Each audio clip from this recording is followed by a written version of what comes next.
Team Pakistan پہلے امتحان میں ہی ناکام۔ چیمپئنز ٹرافی کے پہلے میچ میں نیوزی لینڈ نے دفاعی چیمپئن کو 60 رن سے ہرا دیا۔ 321 رنز کے تعاقب میں قومی ٹیم 260 رنز بنا سکی۔ خوشدل شاہ نے 69 رنز بنائے لیکن میچ فنش نہ کر سکے۔ بابر اعظم کی مزاحمت 64 رنز پر دم توڑ گئے۔ ہدف کے تعاقب میں پاکستانی آغاز اچھا نہیں رہا۔ فخر انجری کی وجہ سے اوپنر نہ آئے۔ سعود شکیل بطور اوپنر ناکام۔ رضوان بھی کمال نہ دکھا سکے۔ فخر چوتھے نمبر پر آئے، بھاگ کر رن نہ بنا پائے۔ 24 رنز پر آؤٹ ہو گئے۔ سلمان علی آغا تیز کھیلے لیکن 42 رن بنا کر چلتے بنے۔ نیوزی لینڈ نے پاکستانی بالرز کا برا حال کیا۔ پہلے ہی میچ میں 2 سینچریاں بن گئیں۔ ول ینگ نے 107 رنز بنائے۔ ٹام لیتھم 118 رنز بنا کر ناٹ آؤٹ رہے۔ چوتھی اور پانچویں وکٹ پر 100 رنز کی پارٹنرشپ بنی۔ حارث رؤوف نے 2 وکٹوں کے لیے 83 دیے۔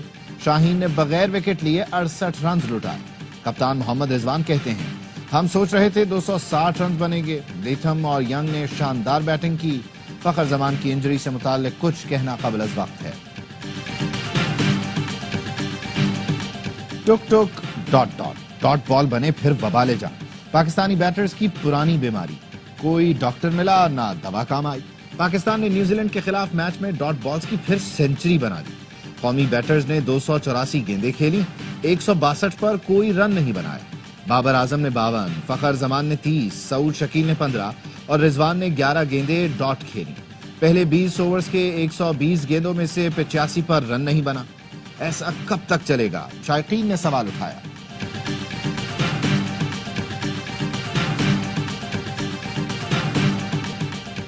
قومی ٹیم کی شکست پر باسط علی اور کامران اکمل برہم۔ ٹیم سلیکشن اور بڑے ناموں کی پرفارمنس پر سوال اٹھا دیا۔ پروگرام ہر لمحہ پرجوش میں باسط علی نے کہا، سلیکشن کمیٹی کا کام 3 اچھے کھلاڑیوں کا انتخاب کرنا تھا۔ T20 کی پرفارمنس پر ون ڈے کے لیے سلیکشن غلط ہے۔ بتایا جائے خوشدل شاہ کو بطور بالر شامل کیا ہے یا بیٹر۔ کہا گیا فخر زمان پاور پلے میں کھیلتے ہیں تو کس نے باہر بٹھایا تھا؟ پاور پلے اچھا نہیں گیا تو بابر اعظم کا نام کیوں نہیں لیتے؟ ایسا لگ رہا تھا ہمارا نہیں نیوزی لینڈ کا ہوم گراؤنڈ تھا۔ کامران اکمل نے کہا، ایونٹ سے 15-20 دن پہلے ٹیم بنائیں گے تو یہی حال ہوگا۔ کپتان، کوچ، مینجمنٹ سب شکست کے ذمہ دار ہیں۔ کیویز گیم پلان کے ساتھ آئے۔ لیتھم اور ینگ نے بتایا کہ کس طرح کھیلنا ہے۔ شاہد ہاشمی نے ڈاٹ بالز پر ٹیم کو آڑے ہاتھوں لیا۔ کیویز کے ہاتھوں پٹنے والے فاسٹ بالرز پر بھی تنقید۔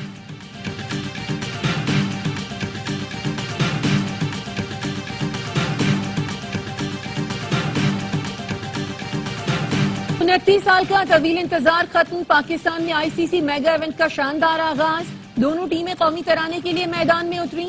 آسمان پر پاک فضائیہ کے شیر دل اسکواڈن نے سبز ہلالی رنگ بکھیرتے ہوئے سلامی پیش کی۔ JF-17 تھنڈر اور F-16 کا شاندار فلائی پاس۔ سابق کپتان سرفراز احمد چیمپئنز ٹرافی لے کر میدان میں آئے۔ صدر آصف علی زرداری بطور مہمان خصوصی تقریب میں شریک ہوئے۔ دونوں کپتانوں نے صدر زرداری سے مصافحہ بھی کیا۔ خاتون اول آصفہ بھٹو، چیئرمین PCB محسن نقوی بھی ساتھ تھے۔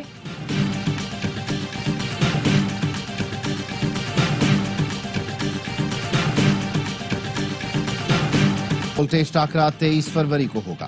قومی کرکٹ ٹیم آج صبح کراچی سے دبئی روانہ ہوگی۔ کھلاڑی جمعرات کو آرام کریں گے، جمعے کو ٹریننگ سیشن میں حصہ لیں گے۔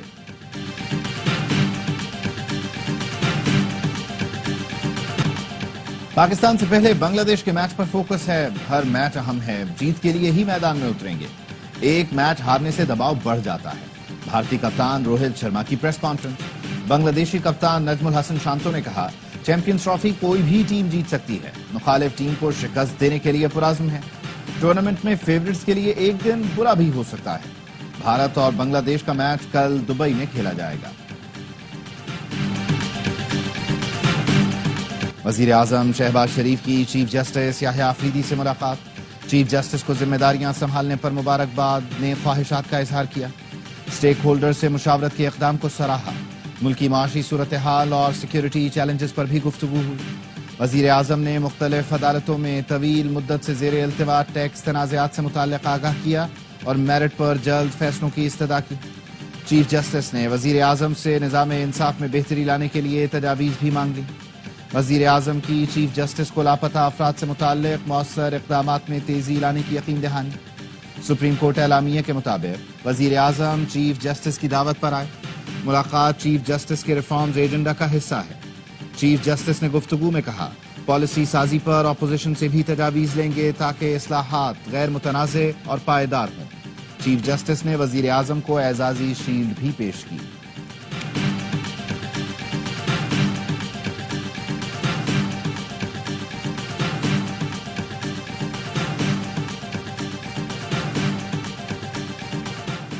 معاشی استحکام پوری ٹیم کی کوششوں سے ممکن ہوا۔ مزید محنت سے معیشت کی پائیدار ترقی کے لیے پرعزم ہے۔ حکومت کی اولین ترجیح صنعت، زراعت، آئی ٹی کے شعبے میں ترقی، روزگار کی فراہمی اور برآمدات میں اضافہ ہے۔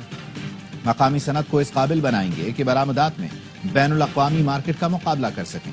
وزیر اعظم شہباز شریف کا اقتصادی مشاورتی کونسل سے خطاب، کہا خطے میں تجارت کے فروغ کی موجودہ استعداد سے بھرپور فائدہ اٹھائیں گے۔ دور دراز علاقوں تک انٹرنیٹ کی فراہمی سے آئی ٹی برآمدات، فری لانسرز کی تعداد میں اضافے کے لیے کوشاں ہیں۔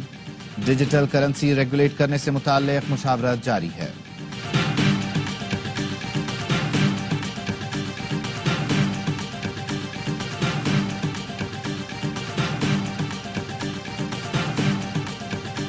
Army chief general Asim Munir کا برطانیہ میں فقید المثال استقبال۔ آرمی چیف کو تاریخی royal horse guards parade ground میں گارڈ آف آنر پیش کیا گیا۔ برطانوی ملٹری بینڈ کی طرف سے پاکستان کا قومی ترانہ بجایا گیا۔ آرمی چیف برطانوی عسکری اور سول قیادت سے اہم ملاقاتیں کریں گے۔ برطانوی آرمی یونٹس کا بھی دورہ کریں گے۔ Army chief Royal Military Academy Sandhurst میں ریجنل کانفرنس میں شرکت کریں گے۔ آرمی چیف ابھرتے ہوئے ورلڈ آرڈر اور پاکستان کے فیوچر آؤٹ لک پر اظہار خیال کریں گے۔ آرمی چیف کا دورہ برطانیہ دونوں ملکوں کے درمیان مستحکم دائمی تعلقات کا غماز ہے۔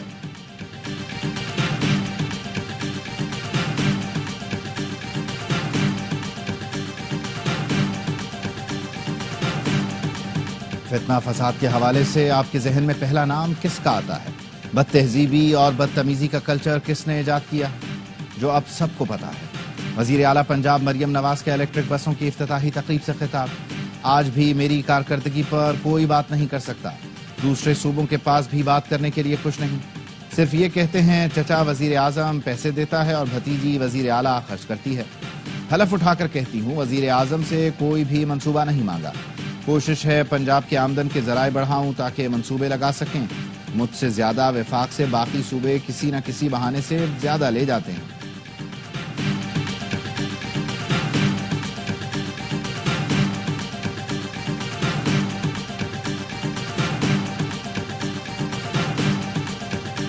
کے پی ٹی کی زمینوں کی خرید و فروخت، سینٹ کی قائمہ کمیٹی نے پی ٹی آئی دور میں زمینوں کی خرید و فروخت کا ریکارڈ طلب کر لیا۔ چیئرمین قائمہ کمیٹی برائے بحری امور سینیٹر فیصل وابدہ نے انکشاف کیا کراچی پورٹ کی 40 ارب روپے کی سرکاری زمین 5 ارب روپے میں دے دی گئی۔ کہا کراچی پورٹ کی 500 ایکڑ اراضی کی مارکیٹ ویلیو 60 ارب روپے سے زائد ہے۔ کراچی پورٹ میں زمین کی الاٹمنٹ میں میگا اسکینڈل ہے، سودے فوری روکے جائیں۔ کراچی پورٹ کی زمین کی allotment S I F C کی مشاورت سے کریں گے۔ وزیر بحری امور اور سیکرٹری کا معاملے سے لا علمی کا اظہار۔ دی رپورٹرز میں گفتگو کرتے ہوئے سینیٹر فیصل وابدہ نے کہا زمین کی الاٹمنٹ میں وفاقی وزیر کا کوئی لینا دینا نہیں، ان کے بس سے باہر ہے۔ میری ٹائم کی وزارت پاکستان کا آدھے سے زیادہ قرضہ ختم کر سکتی ہے، جو زمین بیچی جا رہی ہے اس کو فریز کرنا چاہیے۔ اب تک جس چیز پر ہاتھ ڈالا ہے اس کو ریورس کرایا اور ملک کو فائدہ دیا۔ آرمی چیف واضح کہہ چکے ہیں کہ پاکستان سب سے پہلے ہے۔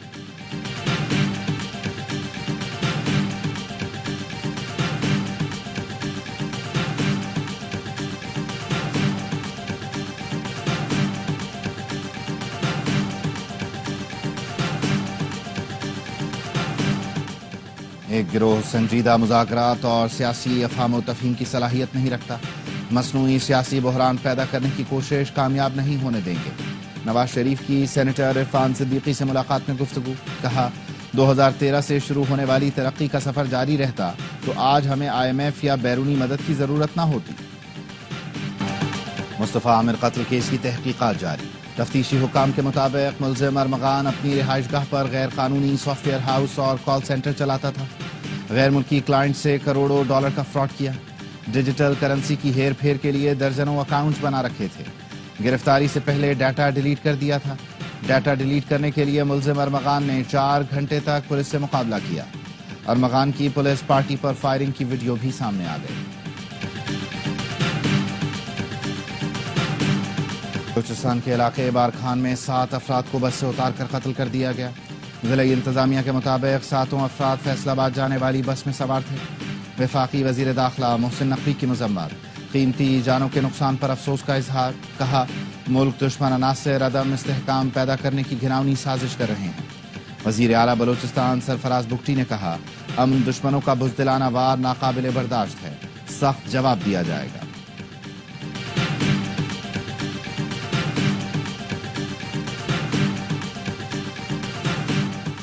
کرم کے مختلف علاقوں میں آپریشن 10 دہشت گرد گرفتار. پولیس کا کہنا ہے گرفتار دہشت گرد 17 فروری کو قافلے پر حملے میں ملوث تھے. خیبر پختونخوا حکومت نے کرم میں دہشت گردوں کے سر کی قیمت مقرر کر دی. نوٹیفیکیشن جاری. 14 دہشت گردوں کے سروں کی قیمت 13 کروڑ روپے مقرر کی گئی. دہشت گرد کاظم کے سر کی قیمت 3 کروڑ روپے. باقی دہشت گردوں کے سروں کی قیمت 10 لاکھ سے 1 کروڑ تک مقرر کی گئی.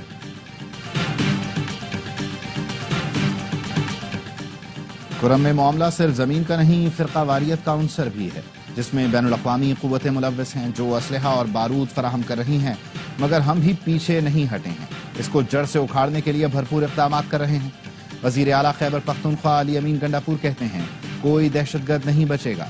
کرم کی سڑکوں سمیت پورے علاقے کو محفوظ بنانے کا کام شروع کر دیا ہے. 2 ارب روپے کے CCTV کیمرے لگائے جا رہے ہیں. وزیر اعلیٰ نے صحت کارڈ کے تحت OPD سروسز کا باضابطہ اجرا کر دیا. علی امین گنڈاپور نے بتایا اسکیم بطور پائلٹ پروجیکٹ ضلع مردان میں شروع کی جا رہی ہے. دوسرے مرحلے میں چترال, ملاکنڈ اور کوہاٹ میں بھی اسکیم شروع کی جائے گی. پائلٹ پروجیکٹ میں DI خان شامل نہیں, جو ثبوت ہے میں پورے صوبے کا وزیر اعلیٰ ہوں.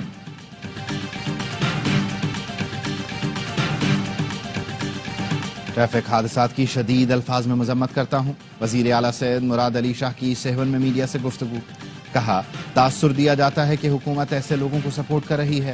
ٹریفک حادثات پر لوگ گرفتار ہوئے, حکومت ایکشن لے رہی ہے. کہا سیون کا روڈ NHA نے بنانا تھا جو بدقسمتی سے ابھی تک مکمل نہیں ہوا. قلندر کے سائے میں کھڑا ہوں, کسی کو کچھ نہیں کہوں گا.